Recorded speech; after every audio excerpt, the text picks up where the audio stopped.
Today we're going to talk about when you're feeling resentful, disappointed, or even angry at your specific person, how to deal with that and still manifest them successfully.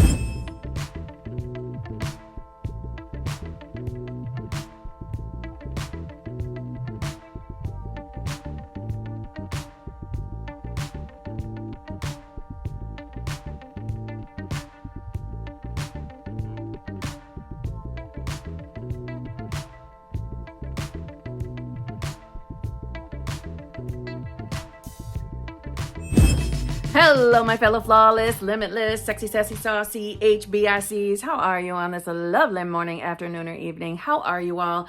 I hope you are all choosing to be the version of yourself that has whatever you want. I hope you are. You don't have a good excuse not to. There's no good excuse for it. Just saying. So, today I'm going to do a bum rush through my normal intros. If you want to work with me in any way, fashion, or whatever the saying is, if you'd like to connect with a bitch, it's in the drop box below. Multiple ways, whether it's coaching, hopping over to my other channel, which thank you to all of you who already have, joining my channel memberships, other platforms that I'm on. Please look in the drop box below if you're new. How you doing? I'm Kimberly, and I'm absolutely obsessed with getting whatever I want, whenever I want. And if you feel the same way, please subscribe and come back and see me, okay? I love talking about manifestation. I literally eat, breathe, bathe in manifestation. It is on my mind 24/7. I cannot get enough of it. I don't think I ever will. And that's good, because I don't want to be in atrophy or apathy. Apathy. I don't want to live like that. I just want to get what I want and be happy, right? Don't we all? Is that what we're all here for? Well, join me. Join me. Let's be friends. Let's be friends. Okay? I'm going to hop right in because this subject area doesn't feel fun. It doesn't feel fun. For some of us, manifesting a specific person, we are manifesting someone that we have had encounters with already. And those manifestations can feel tricky sometimes, especially when the person has let us down. Now, I just want to say to any of you else out there, if you're not manifesting a specific person, but maybe you've had experiences, maybe there's a family member, maybe there's a friend, maybe there's a coworker that has upset us, let us down, any of the things that I'm talking about in this video, this can still apply to you. Okay? So this is still a worth it video. Okay? All right. So when we're feeling angry, bitter, resentful towards our specific person for things we've experienced with them already, first and foremost, I say this all the time. If you're new, I do say it all the time, but your feelings are always valid. How you feel is absolutely valid. So in other words, I'm not here to tell you that you are wrong for feeling the way you do, because I don't think you are wrong. And I believe you that you've had your experiences that are not favorable with your person, okay? I believe them. I believe it, and I believe them all, okay? I don't question people when it comes to that. And obviously this video is very much inspired from a coaching session I had. I know that when we're manifesting a specific person and we start affirming for that person, we start saying our affirmations, and we hear in the community all the time that your specific person is thinking what you think they are thinking. That is true. And they are thinking in the context that you're thinking all the time. Not just when you say your affirmations, when you think about them all the time, okay? And when I mean context, I mean they are thinking based off what you are.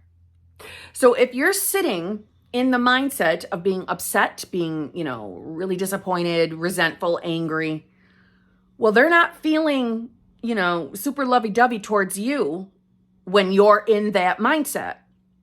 So I'm not saying that they're thinking, oh my God, I'm so angry at you or at her. It's going to be easier for me just to say her, him, okay? It's easy, all right? So with my own specific person, obviously I've had moments where this person has angered me. And maybe in that moment, I might know better. I might know that they are just reflecting my own beliefs. but I'm still feeling angry. I'm okay with that. I'm in the knowing that I'm allowed to feel that way. My feelings are valid. But, now this is to help anybody understand the reflection thing I was just referring to. When my SP is showing up and has done something to anger me, disappoint me, hurt me, blah, blah, blah, in that moment, I might not put aside everything because I know I'm manifesting. I might really be into my 3D world in that moment, meaning I'm paying more attention to my senses. I'm paying more attention to the 3D than I am my imagination. But once I have my moment over with, whether it's an emotional response or whatnot, once that moment is over, I remember, and this is what I'd like to help you all with. I remember he is only ever reflecting my own beliefs, my beliefs, and my beliefs about him are included with that. So if I believe that SP has a tendency to do something that particularly irritates me, if I'm not deciding to see him differently, he has no choice but to continue showing up that way. Okay? So I want you to know that the experiences that you've had already with your specific person, they were only ever reflecting your beliefs. That's it. Your beliefs. So if they're showing up like an asshole, that doesn't mean you're an asshole. That's not what I'm saying. Okay? They're not a direct mirror. We should probably stop using the word mirror or reflection, but it's the phrase we use, right? They're a reflection of our beliefs based off who we are being. So when we're remembering moments where they have disappointed us and we are feeling very justified in how we feel, feelings are valid. You are justified in how you feel. But at some point, if we are going to make the conscious decision that we are going to continue manifesting a love relationship with this person, you are going to have to come to grips with the knowledge that they are only reflecting your beliefs. It's not giving them a free pass to get away with being a douche. That's not this message.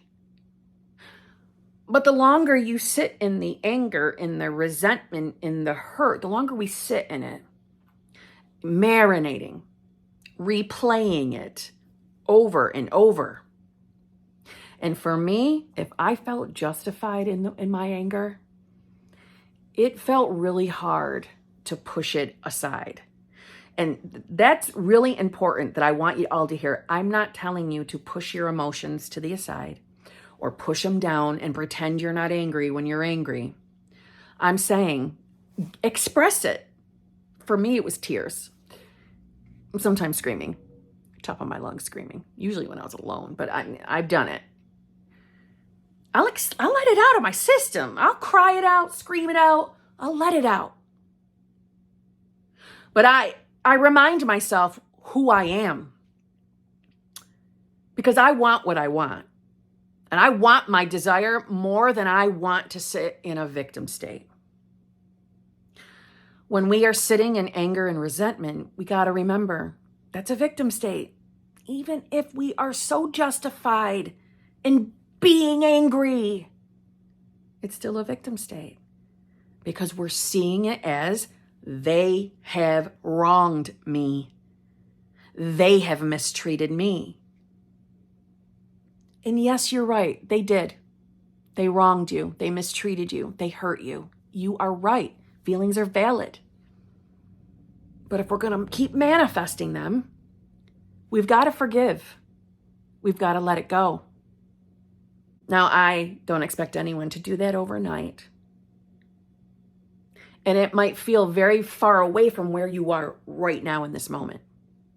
But that's the beauty of being able to be any version of ourselves. Any version. So if it feels too resistive to go to the wish fulfilled, then don't. Go to a different wish fulfilled. Go to the next door state. And that next door state can be any state you want it to be. if you're feeling anger, let's make this the next door state, the version of you that is open to forgiveness. The version of you that is open to forgiveness. The version of you that is willing to see that this is just classic manifestation. All of this was just manifestation from your old self. We are open to forgiveness. And once you get to that state, we can go to the next state, the next door state. We could say that that next door state is the version of you that is open to forgiveness and ready to believe that your beliefs are being reflected back to you. The openness to forgiveness and the openness to see, to believe that you're only ever experiencing beliefs being reflected back to you. And if we're in that state and our perception has changed again, well, then we can go to the state of an openness to forgiveness, a willingness to believe or trust or see that your beliefs are being reflected back to you. And you can see that your specific person was only ever reflecting beliefs, so therefore not consciously trying to upset you, hurt you. Do you see?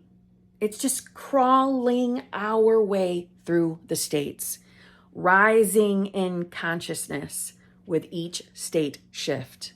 I talk about the rising of consciousness because that's what essentially we're doing. And that's the goal, right? Think of a staircase. That's how I see it. And the higher we go up the staircase, the higher to unconditional love, that pure, unadulterated consciousness, the higher we get, the closer we go back to it, because that's who we really are. And I know that probably sounded confusing, but you're already that pure, unadulterated consciousness. You're already that unconditional love, but we don't always feel it based off what state we're embodying. So as we shift, as we move or rise through the states, the closer we get back to our truer self, our true, unconditional love, pure, unadulterated consciousness, God, universe, self. Higher you go, the better you feel.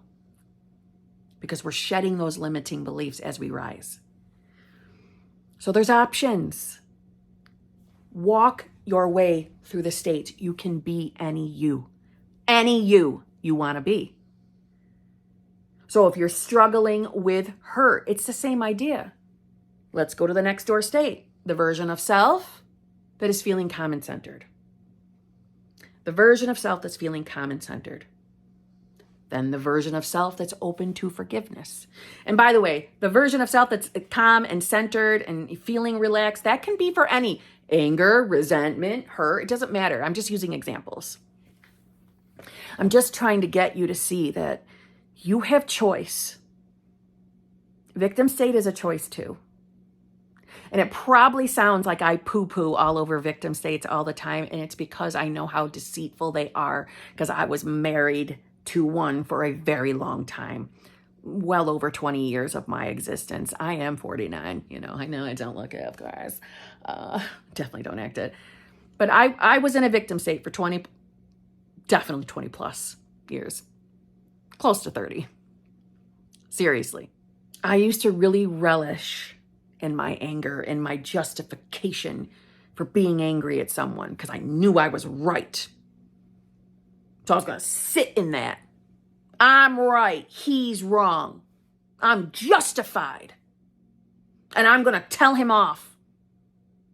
And I would get to do that. I would have those moments because I had a belief that anybody that I was with would always come back to me. So I always had that experience. Obviously, this was before I knew about manifestation. But they would always come back and I would get my moment to tell them off for how they treated me. I will make them rue the day they ever dated me. I'm going to make them suffer. They come back and want to be with me. This is also, of course, once I was done being brokenhearted and I had moved from broken heart to anger. I would take such pleasure in the moment they would come back to see me and I'd be like, oh yeah, of course we can talk. Yeah, sure, come on over, let's talk. And I'd lash into them when they would come over. those moments never made me feel satisfied. They never did. I'd brag about them, like I was proud about it. Ugh. I never want to be that version of self again. And I know some of you are feeling like you are that version too right now. It's a victim state. It's a victim state. And if you're new to manifesting, none of this is your fault. The beliefs you have aren't your fault. Beliefs came from childhood and then from other experiences in life. But guess what? You get to actually choose beliefs. The days of beliefs being just given to you through conditioning is done. And that's no shit to your parents, your family, you're the bringer-uppers. That's no negativity towards them. We don't have to secretly be mad at them if we thought we were raised right. That's okay. It's not their fault either. They were living through conditioning as well. But what I'm trying to say is now you're awake. You're awake to what you can do with your imagination. You're awake to who you really are. Who you really are is unconditional love, and unconditional love forgives and lets things go. Why? Because unconditional love, pure unadulterated consciousness, God, universe, higher power, source energy, moonbeams, sees the bigger picture. And the bigger picture is your beliefs were being reflected back to you, your specific person, more than likely, was never consciously choosing to be an absolute twat to you. They were reflecting beliefs. And I say more than likely because I'm not referring to abuse. I am not referring to abusive situations. Those type of situations we escape ourselves from. We do not stay in. I don't judge you for wanting to manifest your person, but we leave the abuse first. We'll worry about manifestation later. That's what I'm referring to. But for everyone else, if you're mad at your person for something they've done, like maybe there's always been a third party, and maybe you're finally in a state of, you're not brokenhearted about it anymore. Now you're in a state of anger and resentment at them for living a double life, for, not choosing you. Feelings are valid. But they were reflecting your belief, more than likely the belief of not being good enough or not feeling good enough. They were reflecting. So your anger is justified. But if you take that step back and look with a manifestation mindset, they were reflecting your belief. They didn't have a choice. Neville Goddard says, everyone willingly plays their part. And that includes your person. That includes everyone in your 3D reality. They willingly play their part, and they do not know why they're playing the part they're playing, or they're doing the things they're doing. And that includes your person. So if you're walking around with the belief of not ever feeling good enough, not thinking you're worthy and deserving of having a loving, fulfilling, committed relationship, and looking at your person and being angry at them for the past, hi. They were willingly playing their part, and they were doing it well, because you definitely still feel like you're not good enough, right? Didn't their actions make you feel like you weren't enough? So now we're here in anger, and we're going to walk over to the state that's open to forgiveness and willing to see the bigger picture through manifestation eyes. I understand things hurt. We want to make people pay for their crimes against us. I know. I used to think like that too.